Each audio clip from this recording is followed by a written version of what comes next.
نحمدہ نصلی علی رسول کریم اما بعد فاعوذ باللہ من الشیطان الرجیم بسم اللہ الرحمن الرحیم۔ شروع اللہ کے نام سے جو بڑا مہربان نہایت رحم کرنے والا ہے۔ تمام تبیر نامہ 126 دیکھنے والوں کو میں ناصر نجم خوش آمدید کہتا ہوں اور امید کرتا ہوں کہ آپ سب خیر خیریت سے ہوں گے۔ آج کا عنوان ہے خواب میں کیلا دیکھنا یا کھانا یا کیلے کا درخت دیکھنا۔ اگر ان میں سے کوئی شخص یہ خواب دیکھتا ہے تو اس کی کیا تعبیر ہو سکتی ہے، آج اس کے حوالے سے ہم بات کریں گے۔ سب سے پہلے میں آپ لوگوں سے گزارش کرتا ہوں کہ میرے چینل کو سبسکرائب کر دیں، ویڈیو کو لائک اور شیئر کر دیں اور بیل آئیکن کو پریس کر دیں تاکہ ہر نئی آنے والی ویڈیو آپ تک پہنچ سکے۔ تو چلتے ہیں آج کے عنوان کی طرف۔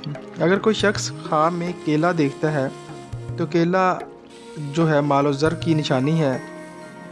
کیلا کوئی اگر دیکھتا ہے تو مال اور دینداروں کے لیے دین ہے، اور کیلے کا پتا سب درختوں کے پتوں سے بہترین ہے۔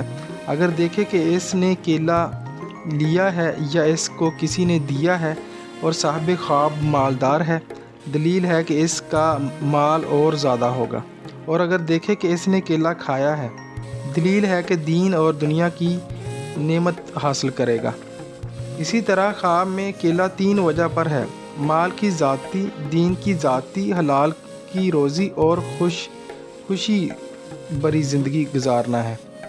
اگر موسم میں دیکھے کہ اس نے کیلا کھایا ہے، دلیل ہے کہ خوبصورت اور مالدار عورت حاصل کرے گا اور اس سے فائدہ پائے گا۔ یہ اس کی تعبیر تھی۔ اگر آپ کو پسند آئی ہو تو میرے چینل کو ضرور سبسکرائب کر دیجیے گا، آپ کا بہت شکر گزار ہوں گا۔ اپنا ڈھیر سارا خیال رکھیے گا۔ اللہ حافظ۔